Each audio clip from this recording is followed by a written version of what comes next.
সাতব্রিজ বাজারে এইমাত্র একটা মারাত্মক দুর্ঘটনা হলো। সেই দুর্ঘটনায় ব্রিজের উপর থেকে নিচে পড়ে গেছে একদম, এবং সম্ভবত ওনার একটা পা খুবই বড় ধরনের ফ্র্যাকচার হয়েছে। এই গাড়িটা মানে অনেক লোকজন এখানে জমে গেছে। এই যে এই গাড়িগুলো খুবই অস্বাভাবিকভাবে খুবই গতিতে এই গাড়িগুলো চলে, যাদের আসলে ব্রেক ট্রেক কোনো কিছুরই ঠিক নেই, এই গাড়িতে মূলত মারছে।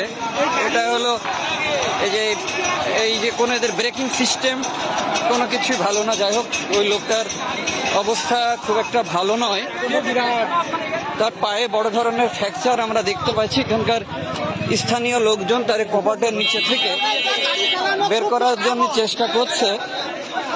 এখন আমরা দেখার চেষ্টা করি যে কোথায়, দেখি ভাই একটু তো চলছে। এখন ওনাকে উঠিয়ে নিয়ে আসছে, দেখা যাক। হ্যাঁ, ওই তো আমরা দেখতে পাচ্ছি খুবই বাজে অবস্থা ওনার। ওনাকে লোকজন নিয়ে আসছে, খুবই বাজে অবস্থা ওনার। পায়ে খুবই বড় ধরনের একটা ফ্র্যাকচার হয়েছে,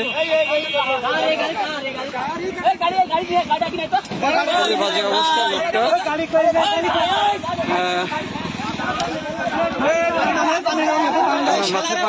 মাথায় পানি দেন ভাই, পানি দেন। এই যে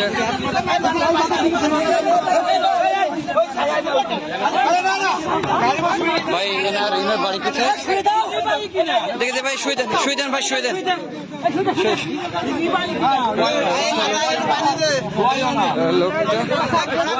লোকটার খুবই বাজে অবস্থা, ওনার জ্ঞান হারিয়ে গেছে অলরেডি। ভেঙে গেছে, খুবই বড় ধরনের ফ্র্যাকচার হয়েছে, বাজে অবস্থা।